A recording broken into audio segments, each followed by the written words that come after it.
Ibu semua. Halo. Selamat pagi. Sudah siap mendengarkan firman Tuhan? Ya, mari kita berdoa dulu ya.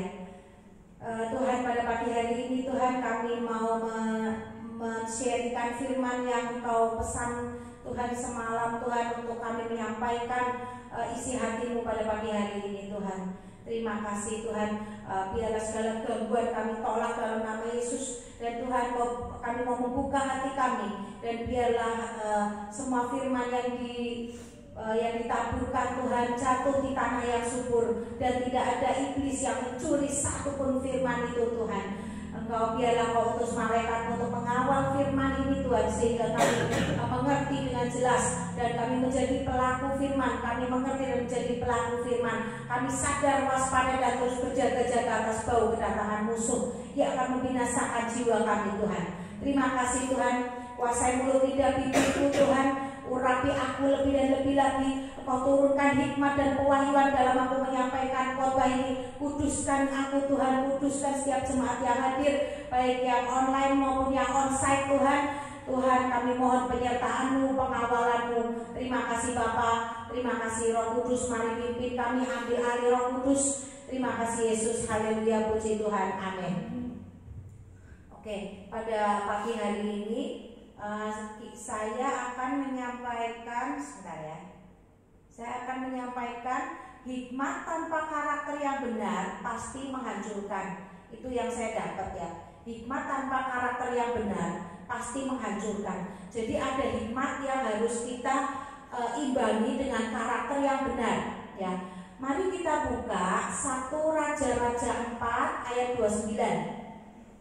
1 Raja-Raja 4 ayat 29. Saya bacakan ya. Dan Allah memberikan kepada Salomo hikmat dan pengertian yang amat besar, serta akal yang luas seperti dataran pasir di tepi laut. Allah memberikan kepada Salomo hikmat dan pengertian yang amat sangat besar, serta akal yang luas ya. Akal yang luas ya. Ini berarti apa? Kalau orang yang menerima hikmat seperti apa, akal yang luas. Akal itu bisa akal yang baik, bisa akal yang jahat, ya kan? Bisa akal yang curang, bisa akal yang sesuai firman Tuhan, yang benar. Ya, jadi waktu hati kita tidak benar, tapi kita memperoleh hikmat dunia, yang terjadi adalah kerakusan, yang terjadi adalah ketamakan. Ya, tapi waktu hati kita benar di hadapan Tuhan, pondasi kita yang kita pegang adalah aturan firman Tuhan, maka yang terjadi adalah ketika hati kita lurus adalah kebenaran ya, yang terjadi ya. Selama hati kita lurus tertuju pada Tuhan, maka hasilnya adalah kebenaran, maka hasilnya adalah sesuatu yang diberkati Tuhan, sesuatu yang Tuhan berkenan ya. Tapi jika hatimu ada kepentingan pribadi, maka iblis akan menangkap ini dan ikut masuk, ambil bagian dalam membisiki telingamu ya. Contoh, untuk kepentingan politik, Salomo itu ingin memperluas kerajaannya demi kepentingan politik, memperkuat kerajaannya, melebarkan kerajaannya ya. Dia punya ambisi pribadi dengan cara dia ya kan. Makanya iblis tahu dan menangkap ya. Lalu timbul apa? Timbul nafsu, melihat perempuan-perempuan cantik, anak-anak raja, dia menjadi hubungan, lalu mengambil istri, sehingga lama-kelamaan bundiknya itu banyak banget ya kan. Satu gereja bundiknya semua ya kan ya. Jadi waktu kita punya hikmat tapi ada ambisi, ada kepentingan pribadi, bukan hikmat untuk pekerjaan Tuhan, tapi ada kepentingan pribadi, maka yang terjadi adalah kekacauan ya, yang terjadi adalah kehancuran. Itulah kenapa Salomo sampai bisa ada kitab pengkhotbah.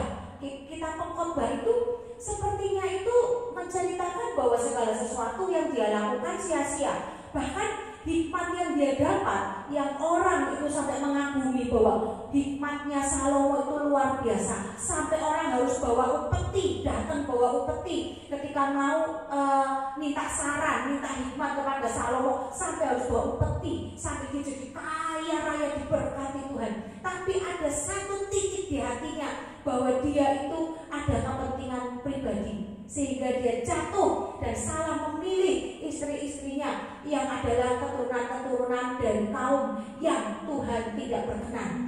Itulah campur tangan iblis ketika hati kita itu tidak lurus, ketika niat kita itu tidak benar di hadapan Tuhan. Nanti kita akan pelajari niat di belakang-belakang ya. Kalau nggak nanti sore, khotbah nanti sore kita akan belajar juga. Terus kenapa ada orang yang mendapatkan hikmat yang salah? Kenapa ada orang yang waktu berdoa mendapatkan suara yang menyesatkan? Nah, di sini kita harus waspada. Kenapa ada orang yang seperti ini? Kenapa ini bisa terjadi? Ya, karena ada ambisi iblis dalam hatimu, sehingga iblis itu bersuara. Karena iblis itu tahu, ya, karena iblis itu tahu. Dan dia bisa mencium ada ilmunya iblis, ada spiritnya iblis dalam jiwamu, ya, dalam jiwa orang yang hatinya tidak lurus. Ya, ada ambisi di balik hikmat yang dia dapat. Oh, gini ya, berarti aku mau gini, berarti aku mau gini. Dia perlu trik dan trik yang untuk kepentingan pribadinya, ya. Nah itu. Yang kedua, ada niat yang tidak baik yang tersirat di dalam hatimu, ya. Ada niat yang nggak baik, ya. Di dalam Pengkhotbah 8 ayat 11 dikatakan, Pengkhotbah 8 ayat 11, oleh karena hukuman terhadap perbuatan jahat tidak segera dilaksanakan, maka hati manusia penuh niat untuk berbuat jahat. Saya ulangi ya, oleh karena hukuman terhadap perbuatan jahat tidak segera dilaksanakan. Jadi harusnya dihukum, tapi nggak dilaksanakan, ditunda terus penghukuman itu. Maka hati manusia penuh niat untuk berbuat jahat. Ya, niat ini mempengaruhi. Ada niat itu mempengaruhi. Orang dunia bilang there is a will, there is a way. Ya, di mana ada niat, di situ ada jalan. Ya, nah itu. Makanya kita harus hati-hati dengan niat kita. Niat kita mau apa? Ya kan? Di dalam Yesaya 29 ayat 20. Sebab orang yang gagah sombong akan berakhir, dan orang pencemooh akan habis, dan semua orang yang berbuat jahat akan dilenyapkan. Jadi niat waktu niat kita itu jahat, endingnya apa? Dilenyapkan. Nah, di sini jelas Yesaya 29 ayat 20, semua orang yang berniat jahat, ya, ini garis bawah ya, akan dilenyapkan. Hati-hatilah dengan niat kita. Jadi hati kita harus hati-hati dengan niat kita. Tuhan mengizinkan iblis menjamahmu, mengikat engkau, menawan engkau, lalu membinasakanmu dalam api kekekalan. Kalau niat dalam hatimu itu enggak baik, enggak benar. Nah, itu ya. Dari mana iblis tahu? Sedangkan ia tidak bisa mendengar suara hatimu. Dari mana iblis tahu? Dari perbuatan kita, dari perkataan kita, dari perilaku kita. Iblis melihat kamu lagi apa sih? Lagi ngechat. Oh, ngechat sama siapa? Isinya apa? Dia lihat, ya kan? Iblis tahu kamu telepon sama siapa, ngomongin apa, gosip apa lah. Itu iblis tahu. Dia nggak bisa membaca suara hatimu, tapi dia bisa lihat perbuatanmu, perilakumu, perkataanmu. Dari situ dia tahu ada niat yang tidak baik. Maka pintu terbuka, celah itu terbuka, maka iblis langsung masuk dan intervensi, ya kan? Terungkap dari kata-kata doanya, ya, orang itu. Oh, seolah-olah misalnya ya, dia orang yang peka, dia sok bernubuat, seolah-olah itu benar, seolah itu suara Tuhan. Dia merasa aku ini dekat dengan Tuhan, tapi ternyata suara penyesat yang datang ternyata salah. Apa yang dia dapat itu salah. Karena apa? Niatnya nggak baik, niatnya nggak benar. Ada kekesalan, ada kemarahan dalam hatinya, ada iri, ada dengki. Makanya iblis tahu, lalu dia bisa mengintervensi berpotensi menjadi suara yang menyesatkan, hikmat yang menyesatkan, menjadi bisikan yang menyesatkan. Ya, spirit iblis. Akibatnya apa? Kalau orang yang peka itu bernubuat dan nubuatannya salah. Akibatnya pembunuhan karakter. Ya, jadi orang lain lihat dia bernubuat di depan orang banyak, mendoakan di depan orang banyak, tapi salah. Nggak seperti itu sebetulnya. Tapi dia berani doa di depan orang banyak. Kan sepertinya menghakimi jadinya, menuduh, menghakimi. Ya, jadi ternyata itu adalah endingnya spirit apa? Spirit iblis, pembunuhan karakter. Akhirnya orang lain menilai, orang itu kok kayak gitu ya, ternyata dia seperti itu ya. Padahal orang ini kelihatannya rohani loh, tapi ternyata kayak gitu ya. Nabi bilang begitu ya, bukan nabi ya, nabi abal-abal.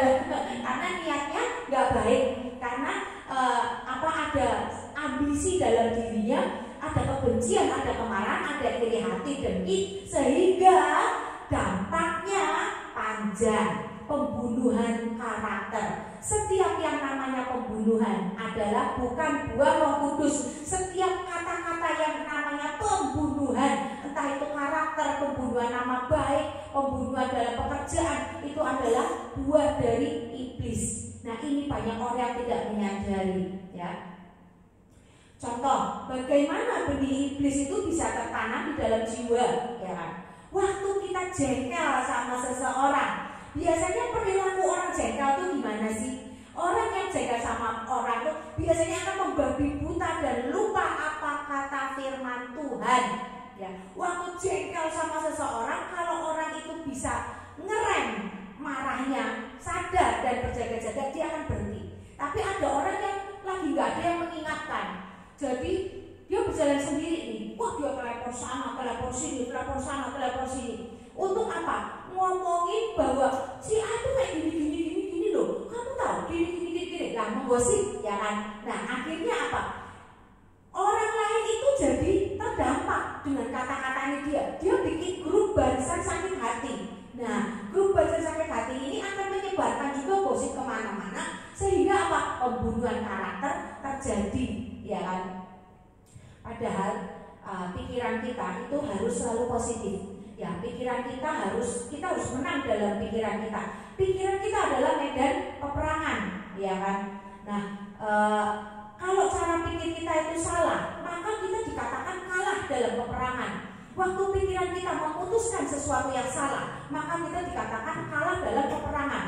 Ya, kalah berarti kemenangan ada di pihak iblis. Waktu kita kalah, kemenangan ada di pihak iblis, berarti iblis yang mengambil alih perilaku kita, pikiran kita, perasaan kita, itu diambil alih oleh iblis. Nah, hati-hati, mau nggak pikiran kita, kehendak kita, jiwa kita tuh diambil alih oleh iblis? Ya, saya rasa nggak ada yang mau, ya kan? Ya, maka dari itu kita harus selalu melindungi hati kita. Kita harus selalu menang dalam pikiran kita. Kita perkatakan, ya, 2 Korintus 10 ayat 4-5 kalau nggak salah ya. Karena senjata kita bukanlah senjata duniawi, ya, karena senjata kita diperlengkapi oleh otoritas dan kuasa Tuhan untuk peruntukan, ya, untuk mematahkan setiap siasat, meruntuhkan benteng-benteng, kubu-kubu pikiran yang salah, ya kan? Nah itu, dan kita mau menyerahkannya pada Kristus. Perkatakan itu setiap hari, supaya pikiran kita itu diserahkan kepada Kristus. Jadi waktu ada iblis mau intervensi, waktu kita mengangkat ketetapan Tuhan, waktu kita mengangkat ketetapan Tuhan, hukumnya Tuhan, maka kita akan jadi pemenang. Ya, untuk menghadapi pekerjaan malaikat jatuh cuma bisa dengan hukum dan ketetapan, nggak ada lain. Cuma bisa itu, hukum dan ketetapan. Nanti sore kita akan belajar hukum dan ketetapan, ya. Nah, terus bagaimana cara lagi? Yaitu baca Efesus 6 ayat 14. Jadi berdirilah tegak, berikat pinggangan kebenaran dan berbaju sirahkan keadilan. Baju sirah keadilan di alam roh itu sebagai pelindung hati, supaya hati kita tidak dimasuki iblis yang bersemayam di situ, 7 roh jahat, ya, tidak bisa masuk. Karena apa? Kita sudah membentengi diri, membuat benteng, membuat pagar bagi pekerjaan iblis, kehadiran iblis. Ya, kita harus perkatakan ini. Efesus 6. Begitu kita merasa kok aku hatinya seperti ini ya, kok hatiku seperti ini ya, kita langsung baca ayat yang tadi ya, firman yang tadi. Berapa? 2 Korintus ya tadi, 2 Korintus 10 yang tadi ya saya bilang senjata kita bukanlah senjata duniawi yang tadi, sama yang ini Efesus 6 ayat 14 ya. Kita angkat ayat itu, firman itu untuk melindungi kita, membentengi hati kita dan melepaskan roh jahat yang bercokol karena kemarahan kita, karena kejengkelan kita ya. Bagaimana cara menghadapi orang yang kita jengkeli?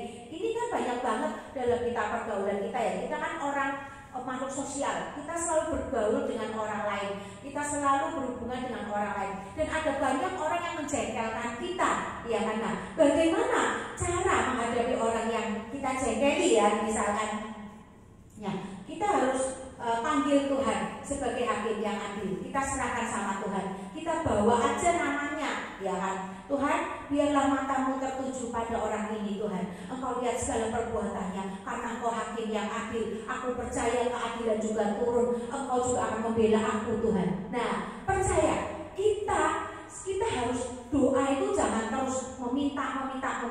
Tapi cara berdoa yang Tuhan itu supaya mata Tuhan tertuju kepada kita adalah yaitu perkatakan firman-Nya ya. Tuhan, aku percaya Engkau adalah hakim yang adil.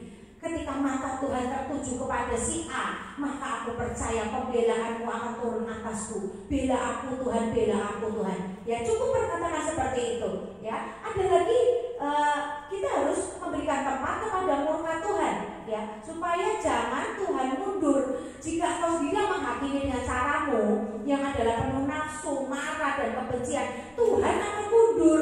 Tuhan lihat, oh kamu udah hadapin sendiri, oke deh aku mundur, kamu hadapin aja sendiri ya. Kalau kayaknya Tuhan bekerja, kita mundur, Tuhan yang suruh maju ya. Nanti Tuhan yang akan mengadili sesuai dengan caranya ya. Berikan tempat kepada murka Tuhan.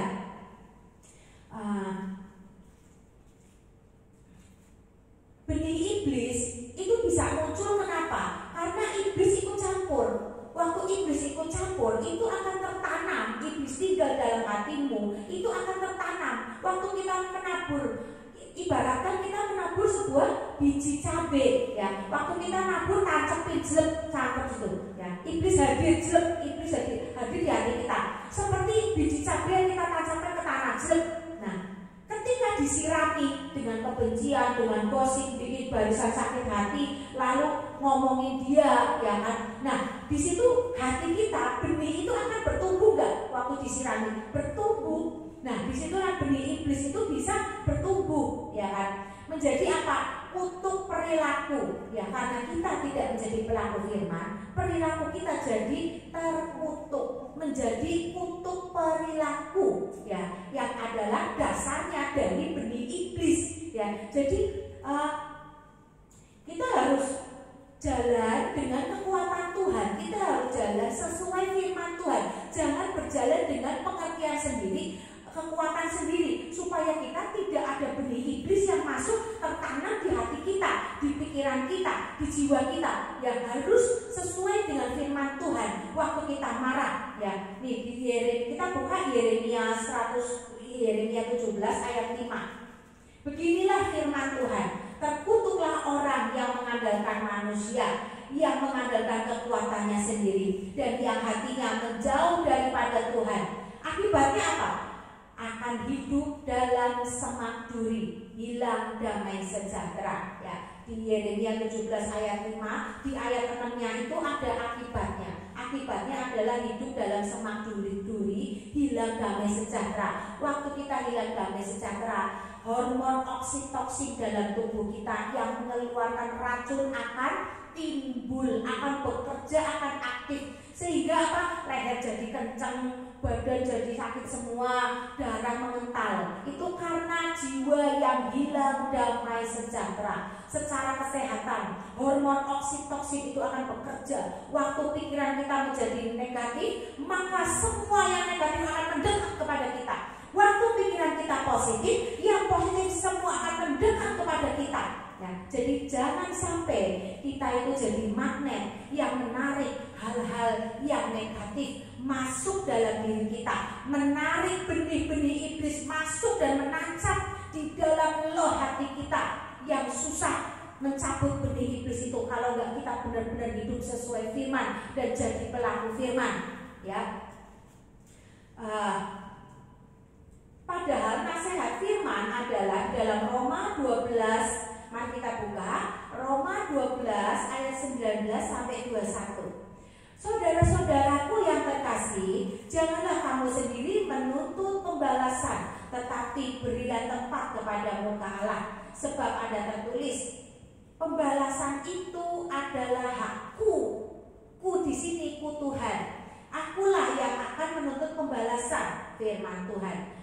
Tetapi jika seterumu lapar, berilah dia makan. Jika ia haus, berilah dia minum. Dengan berbuat demikian, kamu menumpukan bara api di atas kepalanya. Janganlah kamu kalah terhadap kejahatan, tetapi kalahkan kejahatan dengan kebaikan. Jadi waktu kita memberi tempat kepada murka Tuhan, ketika kita memberi tempat kepada pekerjaan Tuhan, kita memberikan orang yang jahat kepada kita, kita tetap mendoakan, memberkati dia. Kita seperti menumpukan bara api di atas kepala orang itu, sehingga orang itu akan terbakar sendiri. Kalau dia tidak bertobat, semakin banyak bara api yang ditumpukan, semakin dia terbakar kalau dia nggak bertobat, ya. Jadi biarlah Tuhan yang bekerja atas segala sesuatu yang kita alami, kita panggil Tuhan, ya, kita serahkan kepada Tuhan. Sekarang kita buka Mazmur 4 ayat 4 sampai 5. Mazmur 4, ya. Biarlah kamu marah, tetapi jangan berbuat dosa. Berkata-katalah dalam hatimu di tempat tidurmu, tetapi tetaplah diam. Boleh marah, tapi jangan berbuat dosa. Kalau marah masuk kamar, ngomong di tempat tidur, di hati. Tidak boleh ngomong berkata-kata, tapi ngomonglah di hati. Karena apa? Karena satu, iblis gak bisa dengar suara hati. Iblis gak bisa membaca hati kita. Waktu kita ngomong dan kita mencaci maki, memperkatakan kemarahan kita, iblis akan menangkap. Nah, waktu iblis menangkap, terjadi gak? Terjadi, dia akan genapi. Dia akan pakai semua kata-kata umpat, kata-kata makian kita untuk menjadi mendakwa kita, untuk mendakwa kita. Iblis akan melakukan itu, mendakwa kita, ya. Ngeri kan? Apa yang kita katakan, iblis tangkap, iblis ambil untuk mendakwa kita. Itu, ya. Jadi kita harus tahu firman berkata, ya, diam, berkata-katalah dalam hatimu, marahlah dalam hatimu di tempat tidurmu, ya. Terus diam, tetaplah diam, ya. Terus persembahkanlah korban yang benar dan percayalah kepada Tuhan. Jadi waktu kita melakukan, kita marah, kita masuk kamar, gak usah ketemu orang dulu, kita ngomong dulu marah-marah di dalam hati, biar Tuhan aja yang dengar, ya. Habis itu berarti itu kita telah melakukan, mempersembahkan korban yang benar dan percaya kepada apa yang akan Tuhan lakukan. Seperti anak yang mempercayakan mamanya, mah aku tuh gini loh. Waktu mamanya dengar, mamanya datangi gak? Mamanya akan berbuat sesuatu, entah itu mendoakan, entah itu mendatangi mamanya anak itu misalnya supaya mendamaikan, gitu-gitu, ya. Jadi percayalah kepada Tuhan. Maka di sini dikatakan, ya, di ayat selanjutnya, persembahkanlah korban yang benar dan percayalah kepada Tuhan. Waktu kita tidak melabrak orang, waktu kita marah sendiri dalam hati, itu kita sudah mempersembahkan korban yang benar di hadapan Tuhan, ya. Ya, jadi yang kedua itu yaitu kenapa ada benih iblis itu bisa tertanam. Yang kedua adalah tidak mengundang Yesus dan Roh Kudus. Kita tuh tidak pernah waktu pagi berdoa, kita tidak mengundang Yesus, kita tidak mengundang Roh Kudus. Untuk apa? Untuk memenuhi kita. Yang tadinya tinggal separuh dipenuhi lagi sampai full, terus dikuasai, udah di full ini, dia menguasai kita. Terus dia memimpin. Menguasai itu apa? Menguasai kita adalah kita menjadi tawanan Roh Kudus. Waktu kita menjadi tawanan, kita jadi hamba, jadi pembantu atas seorang majikan. Waktu ada sesuatu orang yang hendak mencelakai hamba ini, majikannya turun tangan enggak? Turun tangan ya. Jadi waktu kita dikuasai Roh Kudus, itu adalah kita ditawan oleh Roh Kudus, sehingga Roh Kudus yang adalah Tuhan kita, Tuhan yang Tuhan kita, waktu kita dijahati orang, waktu kita dikurang ajarin orang, dicurangin orang, Tuhan kita, Bapa kita akan turun tangan. Siapa yang kurang ajar sama hambaku, punyaku loh dia loh, kamu mau apa sama hambaku? Maka Bapa kita akan turun menghadapi orang tersebut. Nah itu caranya supaya Tuhan maju berperang untuk kita. Kita menjadi tawanan Roh Kudus. Waktu kita tidak mau ditawan Roh Kudus, tidak mau hidup dalam aturan-aturan, dalam hukumnya Tuhan, dalam caranya Tuhan, maka roh jahat, roh lain itu akan mengambil alih hidup kita. Karena kita lepas, kita berot kanan, berot kiri, ya, berbelok kanan, belok kiri, tidak mau lurus, maka roh lain akan menguasai kita, ya, yaitu tandanya apa? Hilang damai sejahtera. Oke. Yang ketiga itu kenapa ada benih iblis bisa sampai tertanam? Itu karena apa? Kita itu terlalu lama terlepas dari koneksi dengan surga. Kita keluar dari Ruah Kudusnya Tuhan itu terlalu lama. Jadi kita itu kayak orang ini yang sudah maju di antrian nomor 3, kita mundur lagi ke antrian nomor 8. Karena apa? Terlalu lama lepas dari Roh Kudus, dari connect dengan surga, ya. Kita terlalu lama nggak menyembah, kita terlalu lama dalam kesibukan dunia, kerja tapi nggak sambil nyanyi, nggak sebentar Tuhan masih di sini kan, Tuhan Yesus kok masih di sini kan, nemeni aku kan, dan gitu loh. Jadi kita terlalu lama lepas dari koneksi dengan surga, makanya iblis bisa berkuasa karena kosong. Nah itu ya, jadi kita hanya ada di pelataran Tuhan, ya. Kita harus waspada. Oleh karena itu kita harus waspada dengan bau kedatangan iblis. Apa tanda-tanda bau kedatangan iblis itu? Apa tandanya? Ya, tanda iblis mulai mau bisa nih masuk menguasai kita nih. Tanda nih, 1, kita tuh kelelahan di roh. Roh kita tuh lelah, roh kita jadi loyo. Karena apa? Berjalan dengan kekuatan sendiri. Yang kedua, kita merasa terbeban karena tidak mau menyerahkan semua pergumulan kepada Tuhan dan merasa mampu dengan kepandaian, merasa bisa dengan harta kita, ya.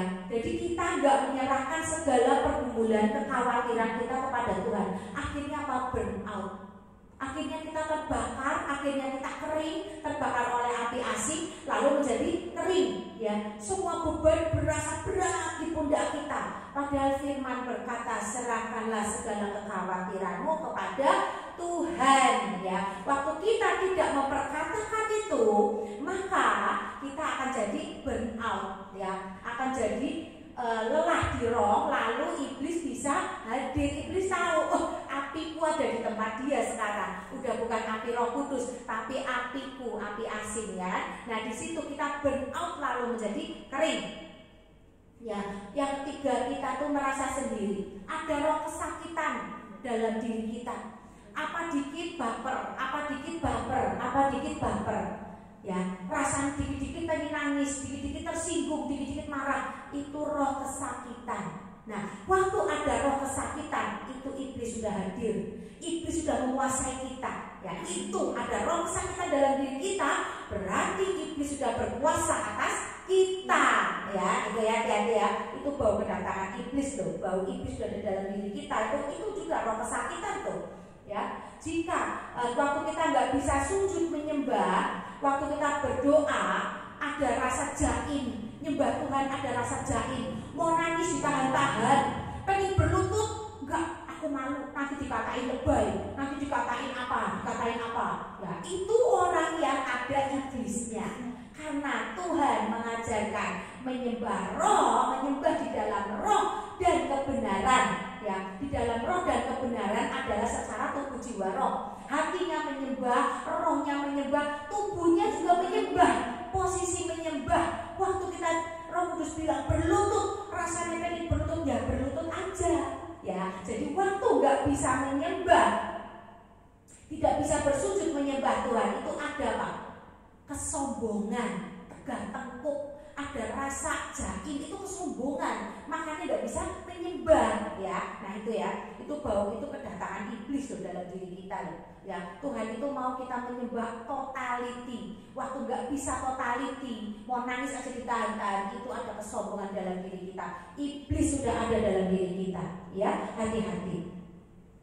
Waktu kita nggak bisa berdoa lama juga iya, itu adalah tanda kritis kematian rohani. Kritis rohani kita lagi kritis, berdoa yang adalah sumber kekuatan kita aja kita nggak mampu. Berarti sudah koma, doanya cuma 2 menit selesai.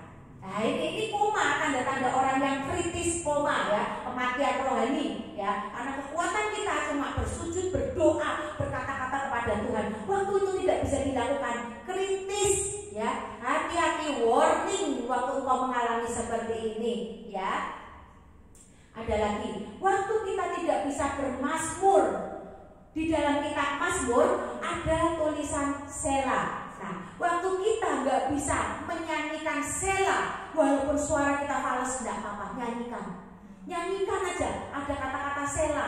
Ya, misalnya sebelumnya di ayat sebelumnya berbicara tentang Tuhan betapa musuhku, betapa banyaknya musuhku Tuhan, betapa banyaknya lawanku Tuhan. Tolong aku Tuhan, tolong aku. Terus ada kata-kata Sela. Ya nyanyikan aja. Kita harus bisa bermasuk pada Tuhan. Sela ini diganti dengan nyanyian dari diri kita. Tuhan, tolong aku. Tuhan, pegang tanganku. Jadi Sela itu bebas. Kata-katanya bebas.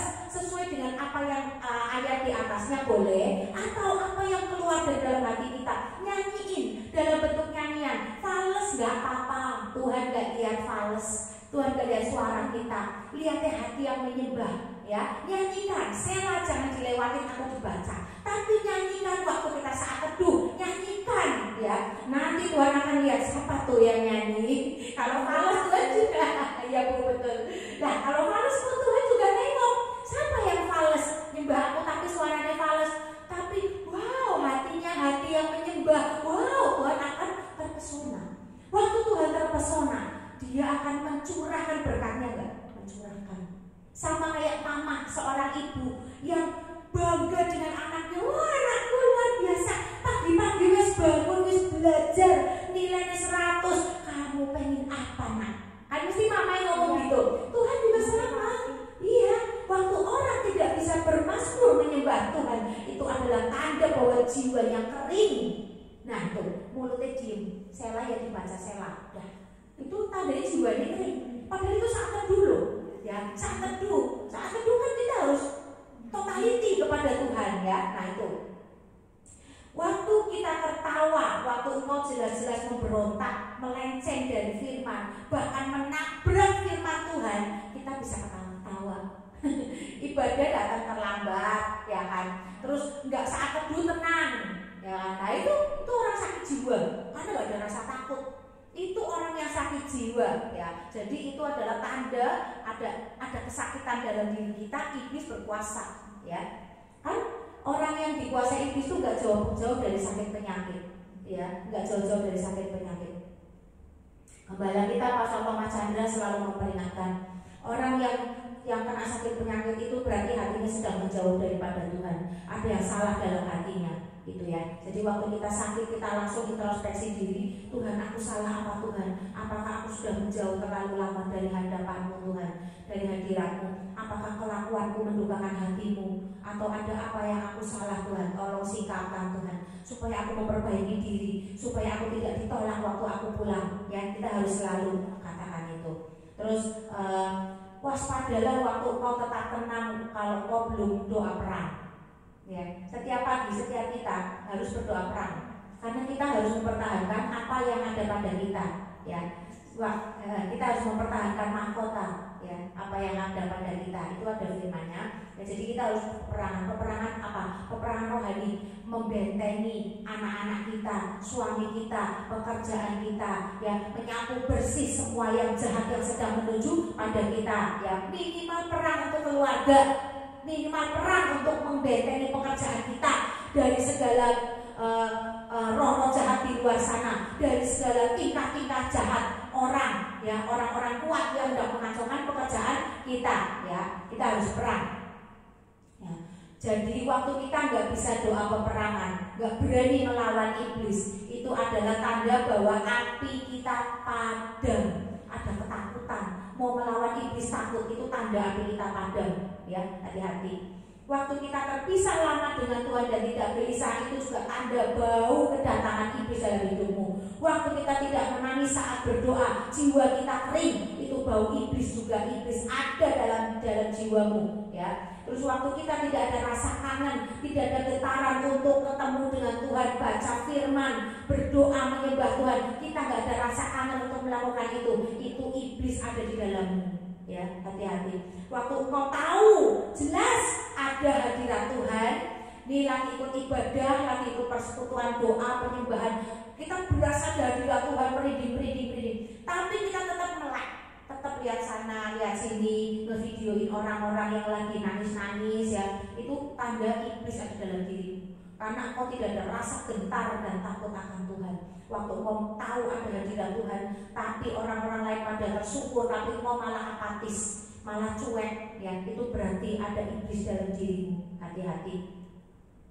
Waktu tidak bisa menangkap dan merasakan isi hati Tuhan, maka kita harus melatih diri untuk peka terhadap gembala sidang, terhadap pemimpin di atas kita. Apa sih yang menjadi kemauan seleranya pemimpin kita, ya kan? Kita pelajari. Waktu kita bisa menangkap itu, kita akan belajar untuk menangkap apa selera Tuhan, apa isi hati Tuhan, apa karya Tuhan mau, ya. Nah itu. Nah, waktu kita tidak bagaimana cara menjaga kemurnian hati kita supaya tidak ada celah iblis, ya, yang bisa mendakwa kita. Celah itu adalah satu titik di mana iblis bisa masuk, lalu itu digunakan untuk mendakwa, menghakimi kita, ya, di hadapan siapa? Di hadapan Tuhan, supaya Tuhan memberikan izin untuk kita dihajar sama iblis, ya. Yaitu kita harus satu, kita harus dipenuhi, dikuasai dan dipimpin oleh Roh Kudus. Mulut, lidah, bibir kita, jiwa kita. Karena Roh Kuduslah yang akan menjagai hati kita, memberikan rasa tidak damai sejahtera, yaitu apa? Peringatan.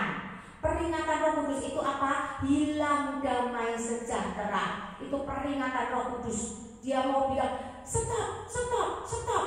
Tapi kan karena dia roh, dia nggak bisa.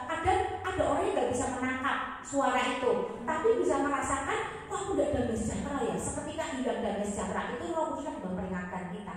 Kalau kita tiba-tiba nggak hilang damai sejahtera kita, berarti Roh Kudus sedang memperingatkan kita, ya. Hati-hati, ya. Kita buka Lukas 12 ayat 12. Saya bacakan, ya. Sebab pada saat itu juga Roh Kudus akan mengajar kamu apa yang harus kamu katakan.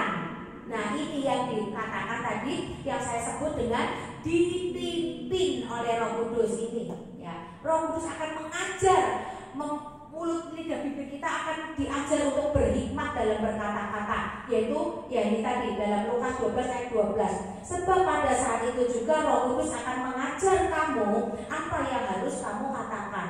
Di dalam Yohanes 14 ayat 26 itu pun dikatakan, tetapi penghibur, yaitu Roh Kudus yang akan diutus oleh Bapa dalam namaku, dialah yang akan mengajarkan segala sesuatu kepadamu dan akan mengingatkan. Roh Kudus itu mengingatkan kamu akan semua yang telah kukatakan kepadamu. Sehingga jangan heran kalau tiba-tiba telinga kita tuh muncul kata-kata firman Tuhan. Nah, itu Roh Kudus sedang mengingatkan. Waktu kamu berbuat sesuatu, kamu salah tapi gak menyadari. Nah, Roh Kudus ini akan mengingatkan dengan cara apa? Tiba-tiba muncul kata-kata firman terlintas di telinga kita. Atau lagu rohani, Allah mengerti, Allah peduli. nangis, pengen bunuh diri, ada lagu itu.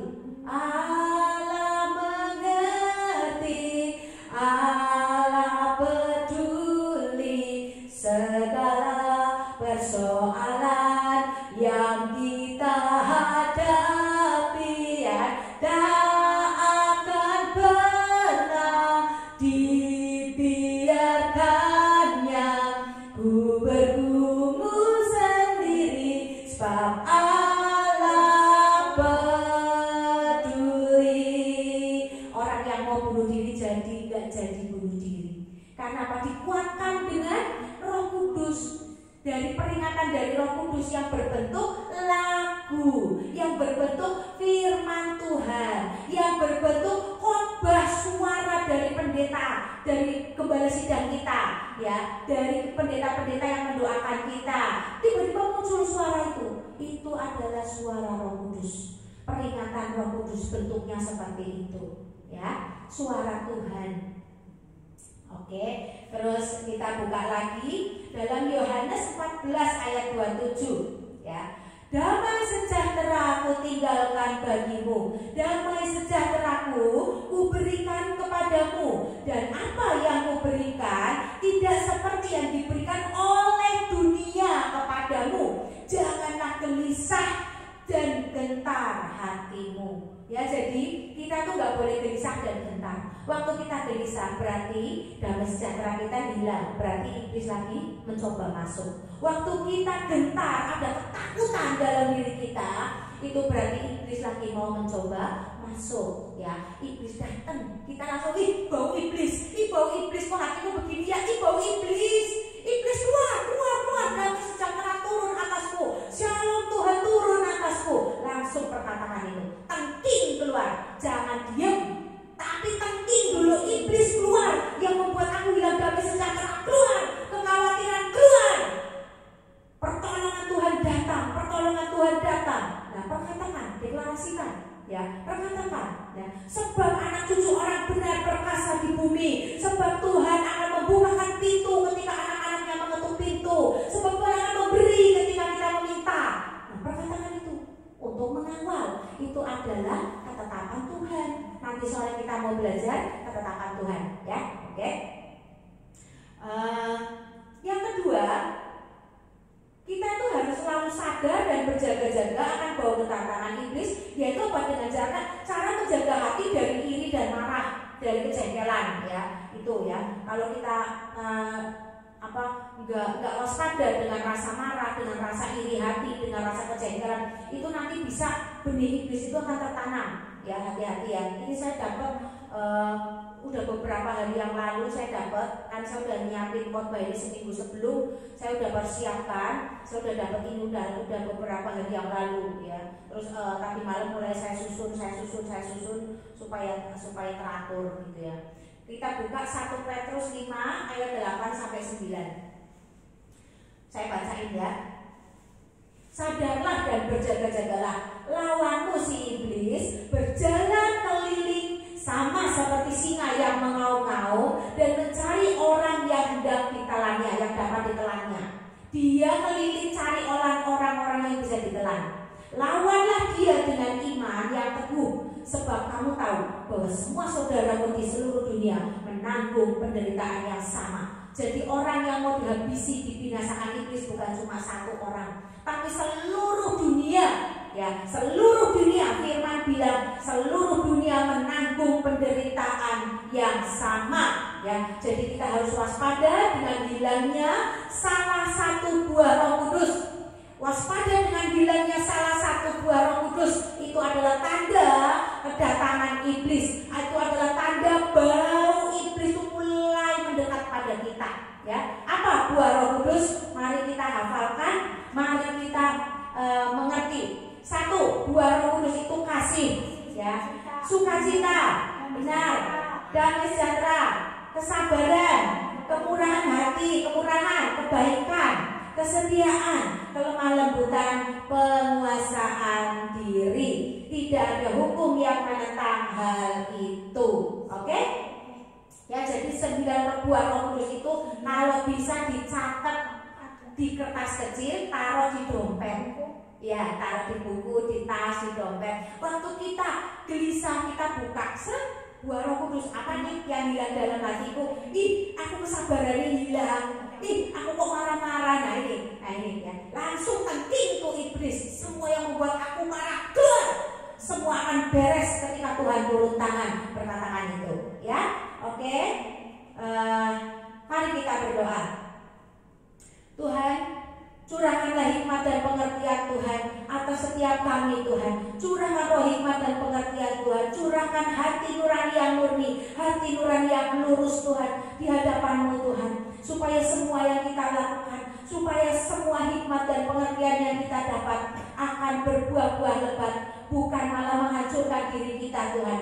Dan berikanlah kesadaran penuh atas jiwa kami Tuhan, untuk kami semua dimampukan waspada dan kita semua waspada dan sadar akan bau kedatangan iblis, akan pekerjaan iblis yang sedang terjadi atas jiwa kami Tuhan, atas diri kami. Kami berdoa Tuhan, kami mau tolak segala agenda iblis dalam hidup kita, sehingga pekerjaan iblis bisa dihancurkan, sehingga pekerjaan iblis dijungkir balikan atas setiap kita Tuhan. Dan berikan, dan biarlah Tuhan kami berdoa, setiap benih-benih iblis yang ada di dalam jiwa kita dicabut dan dipatahkan, dihancurkan Tuhan, cabut sampai ke akar-akarnya Tuhan. Setiap benih iblis yang ada pada setiap jiwa yang berseru-seru kepadamu Tuhan. Dan kami berdoa Tuhan, biarlah Roh Kudus berkuasa memenuhi dan memimpin mulut lidah kami, jiwa kami, memimpin setiap kata-kata kami, memimpin setiap apa yang menjadi keputusan kami hari ini Tuhan. Dan biarlah kami diberikan hati nurani yang murni Tuhan. Tuhan, kami mau berdoa juga untuk kembali sidang kami Pastor Thomas Chandra Tuhan. Engkau berikan kekuatan dan keperkasaan selama melayani di atas muka bumi ini Tuhan. Engkau berkati dengan berkat raja-raja Tuhan, dan Engkau berikan kesehatan yang sempurna atas setiap organ tubuhnya Tuhan. Atas kesehatannya, biarlah Engkau berikan kesehatan yang sempurna Tuhan.